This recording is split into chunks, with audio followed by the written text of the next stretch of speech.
You had mentioned how you would practice both, first and second team over and over again. And recently we had Damon Benning on here as a guest on our show, and I asked him what his favorite game that wasn't a championship game was in his entire career there, and he had mentioned the Wyoming game. And it's interesting in '94.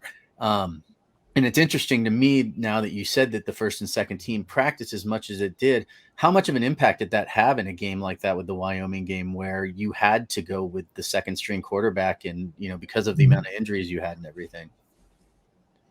Well, as I said, we would have players probably at least 3 deep, pretty well prepared, because they were getting the same amount of repetition, and that was critical. And we got a lot of game preparation for those second unit guys too, because there were a lot of games that by the fourth quarter of a game, we were 4 or 5 touchdowns ahead and they were able to play. So it wasn't like the first team played 60 minutes every game, because we did have some games where we were pretty dominant. Mm-hmm. Yeah.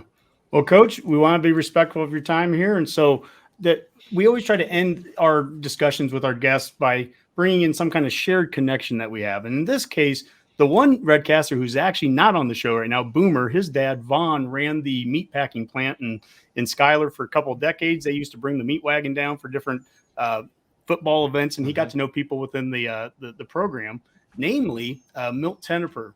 And we have a photo here, and this is Vaughn next to Milt on the left, and there's Boomer on the right, and his brother Brad, and there's me on the top. And this is at a tailgate somewhere 2005 or 6. And another time, Mac, you and I got to hang out with Milt at a local watering hole after an event when his dad brought the meat down. And the reason I bring it up, it's not I'd love to hear about Milt, but just in general, you talked about the institutional knowledge of your staff. George Darlington was with you every single season, all 25. Milt got there in 74. 77 is McBride. 79 is Solich, and he's never gotten the proper send off, in my humble opinion. Dan Young, Ron Brown, Tony Samuel, Turner Gill, all of them. What do they mean to you, their families, not just on a professional level, but on a personal level? What did those men mean to you that you spent so much time with? Well, you're right. We spent a lot of time together because we start at 7 in the morning, and sometimes we still be there at 10 o'clock at night. And so it's important that you get along and have good respect. And we started every morning at 7 with a short devotional period. Somebody read scripture, talk about it a little bit, and then have a prayer for our players or whatever. And I think that was a good way to start the day. And